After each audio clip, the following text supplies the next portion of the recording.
Muy buenas noches amigos, bienvenidos a un nuevo programa de Interfase, el programa de la seguridad que desarrollamos no desde esa visión tradicional que es la de los delitos, sino la de los riesgos.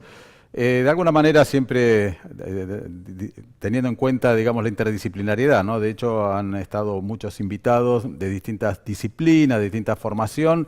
Hoy vamos a hacer una excepción. Hoy justo se alinearon los planetas y estamos los dos conductores juntos, José. En efecto, muy buenas noches, Ricardo. Un gusto estar en esta perspectiva, ¿no? Sí, la verdad que esto es un juego, ¿no? La Bueno, primera vez que estamos así. y estamos juntos, sí, así que interesante, bueno, para desarrollar, digamos, esta cuestión de la gestión integral de riesgos. En particular, bueno, si consideramos desde el punto de vista de la gestión integral de riesgos de desastre, ¿no? Porque en otros Claro, temas, en otros programas desarrollamos otras perspectivas como la higiene y seguridad en laboral, la gestión efecto. ambiental. Es interesante hablar de esta perspectiva y, bueno, de hechos que han ocurrido, ¿no? Hoy en día Hay en Guatemala. varios eventos adversos que están interesantes en cuanto a su desarrollo y que están acaparando la atención de los medios. El más importante, una erupción en Guatemala, eh, con una cifra de muertos que va creciendo, andaba Sí, en en los alrededor de 70. 60 y pico, Sí, ya ahora ya hoy salió una información. más de 70, poblaciones que han sido, digamos, tapadas, como se dice vulgarmente, por la ceniza volcánica. Un evento adverso clásico en ese sentido, que es la habitual erupción del volcán Kilauea en Hawái, pero Ujú. que se va viendo el daño que está provocando. También una actividad en el volcán Lanín en nuestro país. Y hay en estos eventos adversos el tema de que ocasionan víctimas y parte de esas víctimas son personas fallecidas, ¿no es cierto? Imponen la atención sobre el tema del manejo de cadáveres, sin dejar de olvidarme de un suceso bastante difundido que fue el aterrizaje de un helicóptero de Fuerza Aérea Argentina que transportaba a funcionarios de la presidencia que tuvieron que pasar una noche a 3.000 metros de altura hasta que fueron rescatados por vía terrestre. A Dios gracias no hubo ninguna víctima allí, pero sucesos como ese pueden llegar a ocasionar un número de víctimas que en principio puede ser reducido o pequeño, pero que cuando uno lo ve desde el punto de vista del manejo de cadáveres, adquiere toda una problemática que es interesante que podamos Claro, compartir. y también es bueno señalar esto, ¿no? No necesariamente se aplica esto de la gestión de riesgos en un evento tan importante como es la erupción de un volcán, sino también en esta situación en la cual estaban involucradas, no sé, serían 12 personas, creo, en el hecho del Por lo helicóptero. menos 6 tripulantes y unos 5, 6 o 7 funcionarios. Es decir, si Exactamente. estamos hablando más de una decena de personas directamente como, entre comillas, víctimas, ¿no es cierto?, que tuvieron esa situación, tuvieron una situación de riesgo, ¿no es cierto?, pasar toda la Ujú. noche con riesgo de hipotermia y demás, más los rescatistas que fueron en difíciles condiciones, que obviamente también se arriesgan Ujú. a sufrir alguna consecuencia en su salud por la rigurosidad del clima. Claro, y además, bueno, acá hay que descartar que por suerte se pudieron estar comunicados en todo momento, se informó dónde estaban, distinto de cuando se produce tal vez que se haya estrellado, y bueno, ya con las tareas de búsqueda hasta que se lo encuentren en esas condiciones, es interesante, Es digamos, complejo el caso, aunque exacto. la prensa lo ha tratado, no digo ligeramente, pero sí con una cobertura, con muchos datos confusos y en más de una vez Claro. de manera equivocada. Además, un gran problema es de que no ha habido una claridad de voceros para exponer la situación, tanto a nivel nacional como a nivel provincial, y eso origina una confusión bastante Bueno, de grande. hecho, en todo lo que es la gestión integral de riesgo, el sistema comando de incidente que siempre se conforma, una de las funciones es prensa, ¿no? O sea, que haya una sola comunicación, que sea oficial, única y bueno, y clara, ¿no? Que lleve Con un lenguaje común, exacto, con exacto. un mando unificado, además, en Claro. fin, distintos aspectos a considerar. Y lo mismo se aplica en otra escala en el caso que estábamos hablando del volcán de Guatemala, el volcán de fuego que se denomina, ¿no? Donde justamente, Sí, si bien estaba siendo monitoreado, pero tuvo una explosión, una erupción, mejor dicho, inesperada, de gran importancia, en lo cual, bueno, no dio tiempo a nada, ¿no? Hay videos, hay también imágenes en los cuales también afectó a poblaciones que estaban muy cercanas, se ven ríos de lava. Normalmente, digamos, un volcán tiene distintos efectos, ¿no? Uno piensa siempre en la lava, pero bueno, muchas veces tal vez afecta a la cercanía, no tanto, pero también si por ejemplo es un volcán en la cual tiene nieve o nieves eternas, bueno, el contacto con el calor hace que se derrita y eso genera también movimiento de masas, aludes, inundaciones, que fue un poco lo que ocurrió también sumado a la gran caída de cenizas, ¿no? Que hubo. Una lluvia de cenizas. Que eso, ese es el efecto, digamos, más directo que también se tiene de un volcán. Dos puntos claves, en base siempre a la información periodística, si bien ya nosotros tenemos en las diversas fuentes que consultamos y recibimos habitualmente información técnica, pero sí hay dos aspectos interesantes desde el punto de vista de la gestión del riesgo. Es el punto de que el organismo técnico de Guatemala, la CONRED, no recomendó la evacuación pese a que la actividad del volcán ya estaba en marcha. Claro. Decisión controvertida, decisión que habrá que analizar desde múltiples perspectivas para arribar a una conclusión, digamos, acerca de cómo se procedió, cuál fue el proceso para la toma de decisiones que se aplicó, qué lecciones aprendidas puede dejar este caso. Y un aspecto adicional desde el punto de vista político, las primeras declaraciones del presidente del país diciendo que el presupuesto no tenía forma para atender a la emergencia que se había ocasionado, en el caso de los municipios involucrados, claramente una situación de desastre. Bueno, no, la legislación guatemalteca prevé, ¿no es cierto?, que declarada una situación de desastre, se habilitan diversos mecanismos de presupuesto para tener, digamos, recursos para atender esa situación. Y bueno, y de alguna manera todavía se está en esta situación que es de respuesta, de rehabilitación, luego vendrán las de reconstrucción el día de mañana, y tal vez hay una de esas acciones que vos lo habías nombrado al principio del programa, ¿no? Que es la de manejo de cadáveres, ¿no? Ese es el punto, porque ahora no solo que hay que ubicarlos y encontrarlos y demás, sino que es un área considerable, algunos están, digamos, hacia la vista, otros no.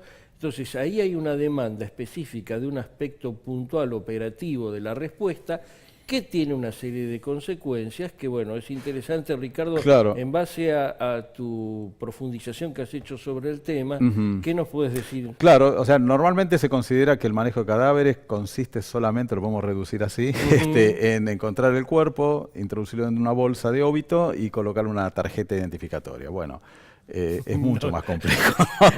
Es mucho más complejo. Primero hay que empezar por una serie de mitos que existen, ¿no? Como hay en distintas actividades, el mito de que cuando encontramos gran cantidad, o sea, cuando se producen gran cantidad de víctimas fatales, primero que van a generar infecciones, van a generar algún tipo de evento desde el punto de vista sanitario, y eso dicho por médicos no es así. O sea, salvo aquellas personas que previa al fallecimiento por las causas del evento adverso tuvieran algún tipo de enfermedad, que a su vez ese virus o bueno, quien sea que produce esa enfermedad sobreviva con posterioridad a la muerte de la persona. O sea que es muy bajo la posibilidad de que se generen de alguna manera.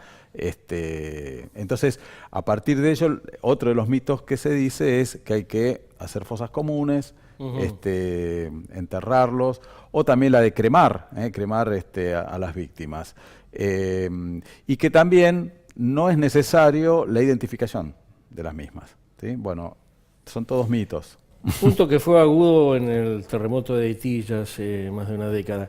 Claro. Recién acá estabas mencionando, obviamente, a la tríada de entidades que están en la respuesta, salud, bomberos y policías, pero específicamente para lo que es manejo de cadáveres, por lo menos a mí se me ocurre que agregar un tema legal de la justicia. Siempre está el rol de las autoridades locales y las nacionales o del nivel superior, Y puede jugar también un aspecto interesante, y estoy pensando ahora en este ejemplo de Guatemala, el rol de los voluntarios. Claro, bueno, en realidad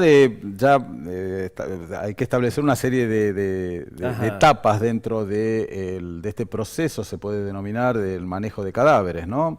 O sea, lo tomamos así en forma fría, pero no es más ni menos que un trabajo logístico, ¿sí? Donde nosotros en todo momento tenemos que saber qué cantidad de cuerpos hay, Sí. dónde se encuentra, porque vamos a ver ahora después dentro de todo el proceso, y que está siempre bajo la tutela de la justicia, o sea, ya sea del juez, fiscal, de acuerdo al tipo de El justicia. comando del incidente, entonces, se ejerce por una cuestión de En realidad, especificidad, se comienza, ¿no? Claro, se comienza. ver. Primero con lo que es la búsqueda Ujú. y el rescate de los cuerpos, Sí. ¿sí? O de víctimas.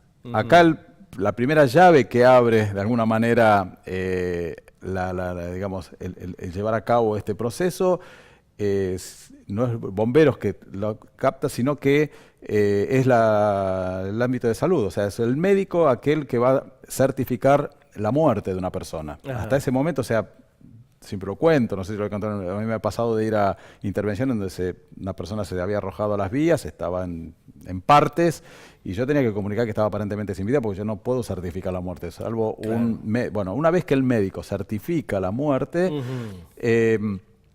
estamos hablando dentro del lugar del incidente, donde ocurre, ¿no? En el área de impacto, que es donde va a estar bombero, donde van a encontrar las víctimas, que el único que interviene es bomberos allí por su formación, por su preparación y su equipamiento.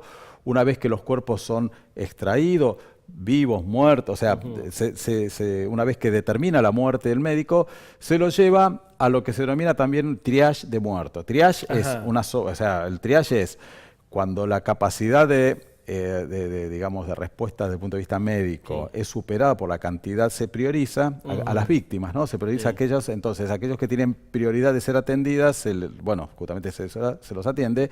Entonces se los clasifica, un día, bueno, hablaremos con algún médico especialista donde nos va a mostrar bien los colores, rojo, amarillo, verde. Sí, a veces se usaban figuras también. Exacto, eso hay códigos y también aquellos que se certifican la muerte se los lleva a un triage de muertos, donde esa clasificación va a estar, es una primera clasificación que se realiza, donde se lo divide en cuartos, o sea, se considera 4 cuadrados, por decirlo así, donde en uno se colocan masculinos, femeninos, y a lo largo, en el de arriba, se puede con menores de edad y abajo mayores de edad. Entonces uno va de acuerdo a... Ese es el formato con que se trabaja después todo el registro en este proceso. El primer paso, la primera paso, clasificación de víctimas, digamos, fatales es, entonces yo de alguna manera, a simple vista, puedo determinar cuántos menores femeninos hay muertos, cuántos mayores masculinos hay cuerpos. Entonces ya eso también ya me ayuda a tener una clasificación. O sea, vos sabés muy bien que la información en una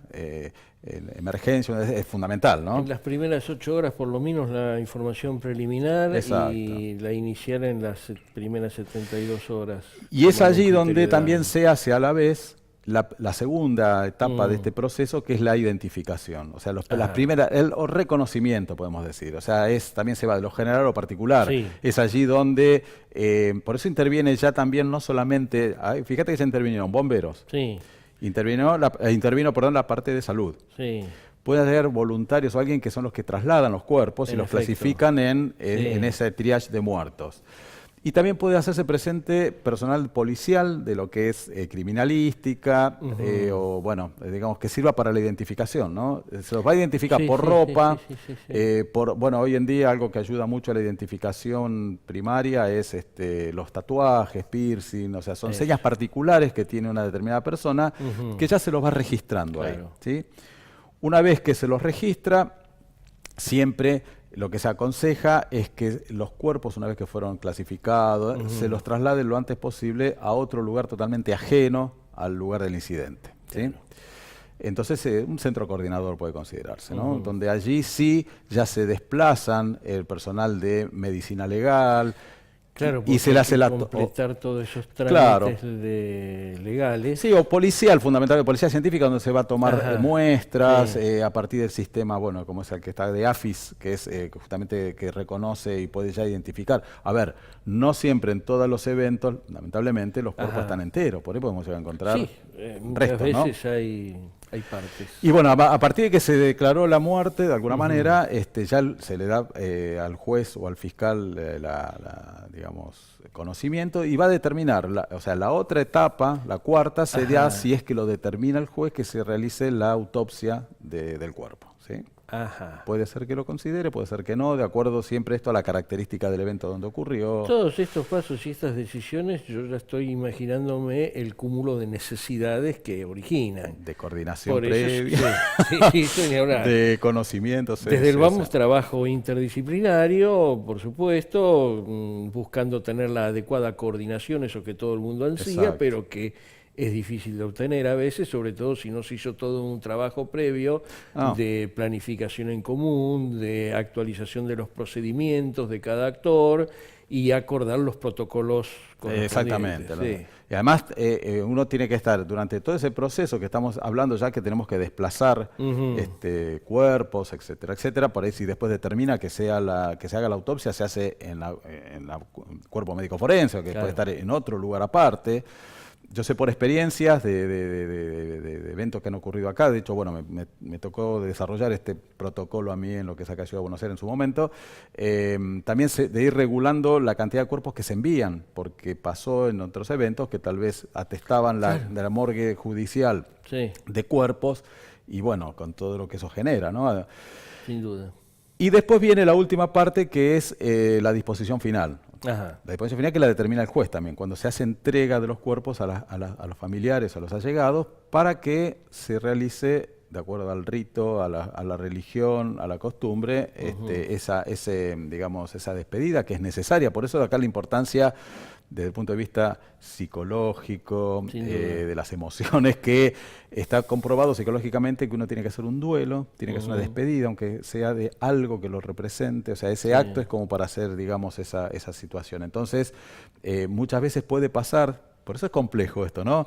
O sea, puede ocurrir que Ya nos estamos dando cuenta. No, es que puede ser, fue por ejemplo, a partir de que todo el evento adverso fue, por ejemplo, un atentado, También. capaz que los cuerpos pasan a ser pruebas, que tienen incrustados tal vez elementos que pueden servir para determinar Claramente. el tipo de explosivo, Claro. de artefacto, etcétera. O sea, y muchas veces puede llegar el juez a determinar la disposición final, Ajá. pero que sigue siendo todavía prueba y que no se puede ni Y no cremar, se puede, claro. porque puede llegar a ser requerido nuevamente para hacer un nuevo estudio. Y a lo largo de todo este proceso, que repasamos, Sí, la búsqueda y rescate del cuerpo, en efecto. la identificación, Sí, segundo la paso. autopsia, si es que se considera, y la disposición final, Sí. otro gran, digamos, actor importante, que es el desarrollo social, como se denomine, o sea, con todo lo que ya hemos tenido la visita de Cecilia Foster en su momento, Es siempre cierto. lo hablamos y siempre la nombramos a Alicia Galfaso, que es la contención de los familiares durante todo el proceso, desde el momento en que ocurre hasta que después se lo identifica, hasta que después se haga de alguna manera la disposición final, y después continúa el apoyo que tiene que tener las víctimas, ¿no? O sea, es por eso que también se debe coordinar de alguna manera un centro donde todas aquellas personas que consideren que un familiar o allegado es víctima, Ajá. no vaya al lugar del hecho o empiece a recorrer todos los hospitales a ver si está, sino que se los identifique, o sea, Que se en los los primeros congregan. momentos de producido el evento adverso es lo que suele Suele suceder. ocurrir. La gente que desesperada por ubicar a algún familiar que supuestamente cree que estuvo en la zona y demás, entra a correr de un lado para el otro. Claro. Entonces, bueno, se lo lleva a un lugar determinado con ciertas condiciones.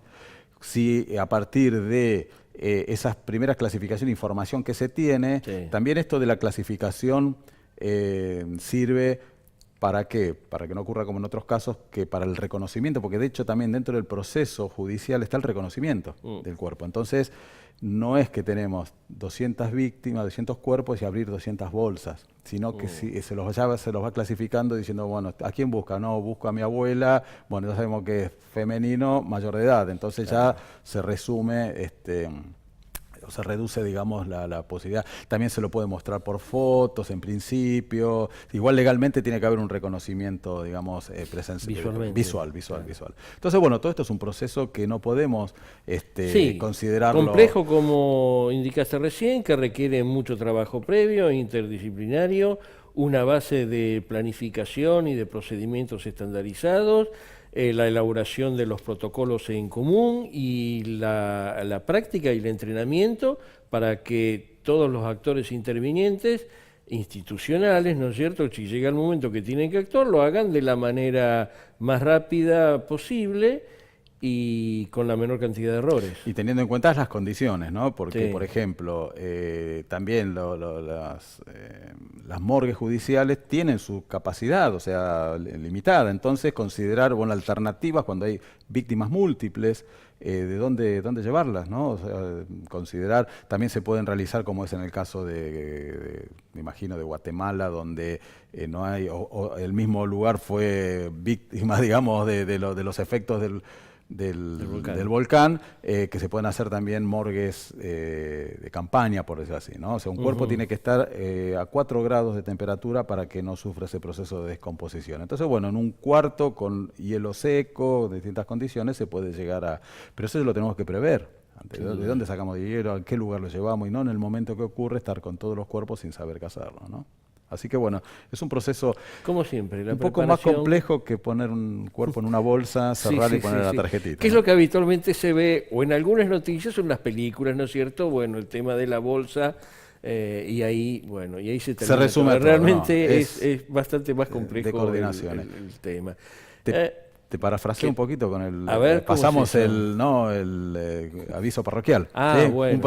Bueno, los invito a todos aquellos que quieran concurrir a la Clínica de Altura el día 23 de junio del 2018, organizado por 10-0 y el Centro Argentino de Seguridad. Va a ser un taller justamente que se va a realizar basado en todo lo que es trabajo en altura, ¿no? La seguridad en el trabajo en altura. Va a haber un taller de nudos, también una avanzada de anclaje, un reconocimiento de materiales y también algunas demostraciones de rappel, ¿no? Así que todos aquellos que estén interesados en esta clínica de altura el día 23 de junio del 2018 pueden escribir a ventas@10 con z-del-medio 0.com.ar, ventas@10-del-medio 0.com.ar o al teléfono 011 15 38 42 71 60. 011 15 38 42 71 60. Bien, José, bueno, ya se hizo el tiempo, ¿eh? Estamos, sí, mencionaste muchos aspectos que darían como para tratarlos en próximos programas, nada más que partiendo del tema de manejo de cadáveres, pero un resumen, ¿qué conclusiones sobre este tema? Bien. 3 o 4 conclusiones sobre simplemente el tema que tenemos que cadáveres. Articularlo previamente, es lo complejo, entonces no podemos esperar que ocurra el evento y ver qué hacemos, sino que es un trabajo propio de la gestión de riesgo, ¿no? Así que eso simplemente. Abrí yo el programa, cerralo vos. Bueno, te agradezco tu presencia en este programa, en tu carácter de especialista en el tema. A toda la audiencia, muchas gracias por acompañarnos, gracias a todo el apoyo que nos da Canal 22 para llevar adelante este programa que se llama Interfase. Los esperamos en próximas ediciones. Muy buenas noches a todos.